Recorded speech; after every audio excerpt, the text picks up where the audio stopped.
TRP scam मामले में ED ने एफआईआर लिख ली है और जांच शुरू कर दिया है। लेकिन आनन फानन में मुंबई पुलिस की हड़बड़ाहट देखो कोर्ट पहुंच जाती है और चार्जशीट दाखिल कर दी है।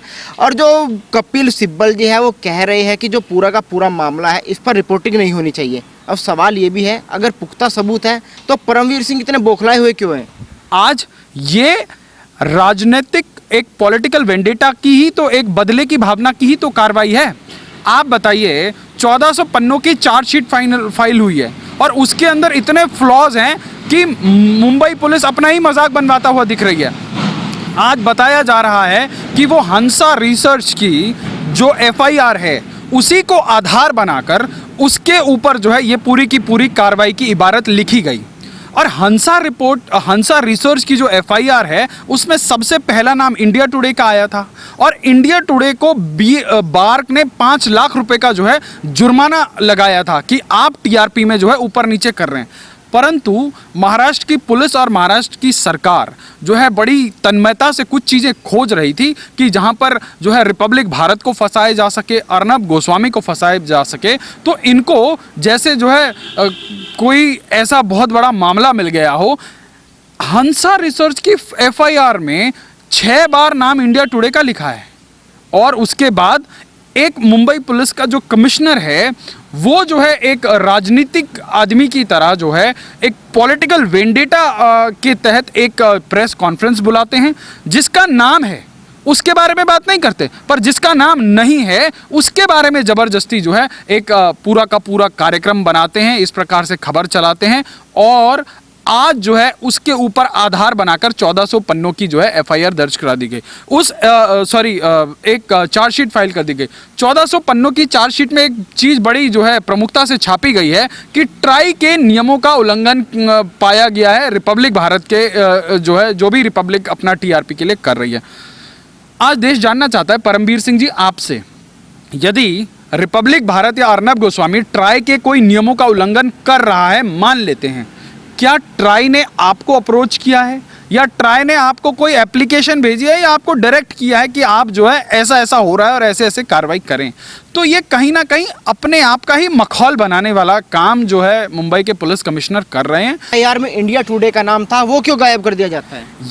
यही तो सबसे बड़ी बात है। ये सवाल का जवाब परमवीर सिंह को देना पड़ेगा। क्यों? मैंने कहा ना कि बड़ा आसान है। 1400 पन्नों का आपको जो है चार्जशीट फाइल कर देना बहुत आसान है, परंतु अब उसके ऊपर जब आगे की कार्रवाई होगी तो आपको जवाब देना पड़ेगा कि जो ओरिजिनल एफआईआर में इंडिया टुडे का नाम था, आपने किस आधार पर इंडिया टुडे को जो है वो कर दिया, आपने उसको एलिमिनेट कर दिया और आप उसको क्यों बेनिफिट ऑफ डाउट दे रहे? आपकी कोई साठगांठ है क्या? आपके कोई उसके साथ पारिवारिक संबंध है क्या? तो इन सब चीजों का जवाब देना पड़ेगा। और कहीं ऐसा महसूस होता है कि परमवीर सिंह अब अपने ही बनाए हुए चक्रव्यूह में खुद फंसते नजर आ रहे हैं, क्योंकि अब कोर्ट के अंदर जा चुका है, चीज लेजिट हो चुकी है। एक होता है कि जहां तक आपकी ताकत थी, आपने जो है उसके घर में एक पुलिस की टीम भेजी, आपने उसके साथ बदतमीजी करके आपने उसको उठवा लिया, 7-8 दिन तक परेशान किया, परंतु सुप्रीम कोर्ट ने आपके कान के नीचे जन्नाटेदार लगाया और आपको देश के सामने बेइज्जत कर दिया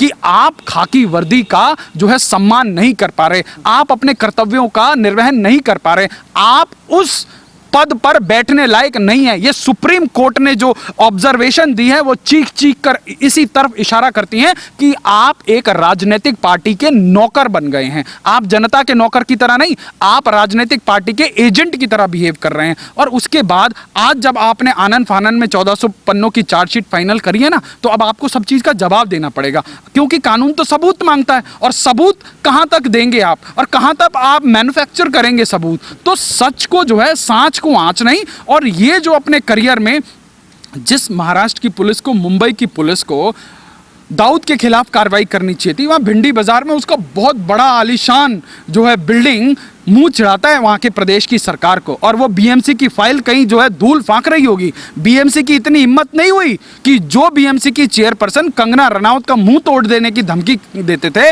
और जो है पाकिस्तान से लेकर जो है दाऊद का जिंदाबाद मुर्दाबाद के नारे लगाया करते थे किसी वक्त, आज वो लोग दाऊद से डर गए हैं क्या?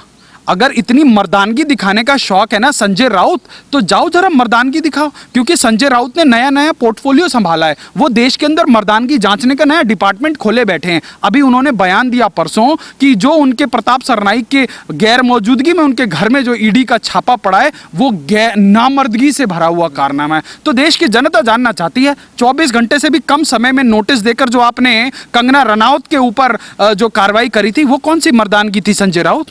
और आज आप अपनी भद खुद पिटवा रहे हैं, उसके बाद क्या बोलते नजर आएंगे? ये तो जो है हम कार्रवाई नहीं कर रहे, जो कर रहा है वो कह रहे हैं ये मुंबई पुलिस कर रही है, ये बीएमसी कर रही है, और जब ईडी कार्रवाई कर रही है तो बोल रहे हैं ये भाजपा बदले की कार्रवाई कर रहे हैं। अरे भैया, तुम्हारा कानून कानून, औरों का कानून कानून नहीं भैया, देश कानून से चलता है। अभी ये जो फ्री फंड की सरकार मिली हुई है, जो सोनिया माता के आशीर्वाद से ये जो कमा खा पा रहे हो ना, जब चंद दिनों बाद अभी ये सरकार भरभरा के गिरेगी, आप देखते जाइए। चंद महीने की, मुश्किल से 1 महीना और चल जाए ये सरकार, दिसंबर का महीना काट ले, उसके बाद आप इस सरकार को औंधे मुंह गिरते पाएंगे। और उसके बाद ये जो दादागिरी करने वाले जिले इलाई ठाकरे साहब हैं, ये फिर कटोरा लेके महाराष्ट्र की जनता के बीच में पहुंचेंगे। मराठी अस्मिता, मराठी अस्मिता, और जो फर्जी मराठी अस्मिता के करने वाले ये जो ठाकरे साहब हैं और इनका जो लाउडस्पीकर संजय राउत है, महाराष्ट्र की जनता इनको सबक सिखाने वाली है। क्यों? क्योंकि इनको मराठी अस्मिता तब नहीं समझ आई जो पार्टी जिंदगी भर बाला साहब का अपमान करती रही, उनके चरणों में लेट के इन्होंने ये कुर्सी पाई अपनी ईगो के चक्कर में। जिस कांग्रेस पार्टी और राहुल गांधी ने वीर सावरकर का अपमान किया, उसके चरणों में लेटकर वंदना करी है उद्धव ठाकरे ने सरकार बनाने के लिए। तो महाराष्ट्र की जनता जो है, बेशक आपने अपनी आइडियोलॉजीज के साथ कॉम्प्रोमाइज किया हो, महाराष्ट्र की जनता अब आपके साथ तो कॉम्प्रोमाइज बिल्कुल नहीं करने वाली। महाराष्ट्र की जनता इंतजार कर रही है कि कब ये आपकी लूली लंगड़ी सरकार गिरे और जो यहाँ पे कुछ सन की अधिकारी आप लोगों ने बिठा रखे हैं, और तब जो है इन लोगों की अकल ठिकाने आएगी। तो आपने देखा होगा मुंबई पुलिस को कोर्ट भी फटकार लगा चुकी है, लेकिन उसके बाद भी मुंबई पुलिस अपनी फजीहत क्यों करवा रही है? देखिए, मुंबई पुलिस को कोर्ट तब से फटकार लगा रही है जब से जो है सुप्रीम कोर्ट की जो है निगरानी में सीबीआई के माध्यम से सुशांत सिंह राजपूत केस की जांच करने की बात हुई हो। यदि आप उस समय को याद करें, आज से 2 महीने पहले के वक्त को याद करें, तो जब मुंबई पुलिस ने जो है सीबीआई को रोकने के लिए वहाँ कई 100 पेज की जब वहाँ पे एफिडेविट लगाई थी, तब से लेकर जो है इनकी हर जगह भद पिटाई हो रही है। सुप्रीम कोर्ट में भद पिटाई हो रही है, अभी अर्नब वाले केस में भद पिटाई हो गई। इससे पहले सोनिया गांधी को एंटोनियो माइनो बोलने पर जो 200 एफआईआर कर दी गई थी, उस पर भद पिटाई हुई। उसके बाद अभी जो है रिपब्लिक भारत की सीईओ हैं, उनको जब ये जाकर वहां समन करने के लिए वहां बेंगलोर पहुंच रहे हैं, उनको परेशान कर रहे हैं, तब वहां कर्नाटक जो है हाई कोर्ट ने इनको जो है लताड़ लगाई है। तो ये जो है एक चिकने घड़े हो गए हैं कि इनको जो है असर ही नहीं पड़ रहा है। ऐसा क्यों? ऐसा कब होता है कि जब आप अपने नैतिक जो दायित्व हैं, आपकी जिम्मेवारियां, उनको छोड़कर आप किसी पार्टी के कैडर की तरह काम करने लग जाएं। आज जिस केस में दलील दी जा रही है कपिल सिब्बल द्वारा अर्नब गोस्वामी के खिलाफ, और सबसे मजे वाली बात, आप कोई भी नेशनलिस्ट हो उसके खिलाफ आप कपिल सिब्बल को और कांग्रेस पार्टी को खड़े पाएंगे। और आज तो सोने पे सुहागा हो गया कि अब इनके साथ जो है उद्धव साहब ठाकरे भी हो गए, जो कल तक जो है हिंदुत्व का राग अलापते थे, आज उनको भी सेक्युलरिज्म का बुरखा याद आ चुका है। तो आज जो कपिल सिब्बल कोर्ट के अंदर दुहाई दे रहे हैं और ये बोल रहे हैं कि वो जो है उनको जो है पैरेलल ये अपने चैनल के अंदर इन्वेस्टिगेशन चलाने की इजाजत ना दी जाए। क्यों भाई? अब आप डिसाइड करेंगे क्या कि पत्रकारिता कैसे की जाए? अरे तो आप अंदाजा लगाइए, जब इनकी सरकारें यूपीए 1 यूपीए 2 थी, तो इस देश के अंदर पत्रकारिता कितनी बिकी हुई थी। आज जो लोग इस देश के अंदर गोदी मीडिया की बात करते हैं ना, गोदी मीडिया कौन है? आज आपके चैनल के माध्यम से इस देश की जनता के जो जहन में यह चीज बैठ जानी चाहिए, गोदी मीडिया वो है जो रात के 9 बजे प्राइम टाइम चलाता है और ऐसे पत्रकारिता करता है जैसे रास्ते में भाजपा के किसी कार्यकर्ता से पिट के आया हो।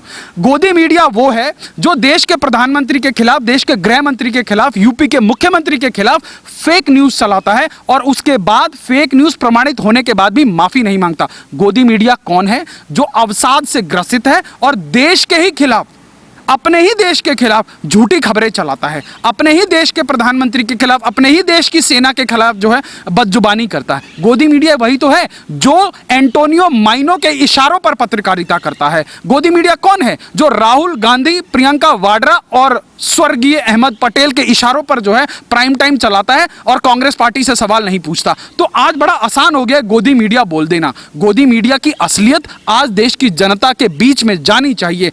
आप बताइए, देश के प्रधानमंत्री नरेंद्र मोदी 6 साल से इस देश की सत्ता संभाले हुए हैं। क्या आपने 2014 से पहले इस देश के अंदर ऐसा माहौल देखा था कि कोई भी केंद्र सरकार का मंत्री यूपीए 1 यूपीए 2 में साल दर साल आकर किसी भी चैनल पर बैठकर अपना ब्यौरा देता हो कि हमने इतने साल में ये कर दिया, इतने साल में ये कर दिया? आप इसकी पराकाष्ठा देखिए, दो टर्म की सरकार, 10 सालों की सरकार में कांग्रेस के प्रधानमंत्री और ना ही यूपीए के चेयरपर्सन ने आके बताया कि हमने जो है 5 साल में इतना किया, अब हम आगे ये करना चाहते हैं, तो इसलिए हमें वोट दीजिए। किसी चैनल पर नहीं आए वो लोग।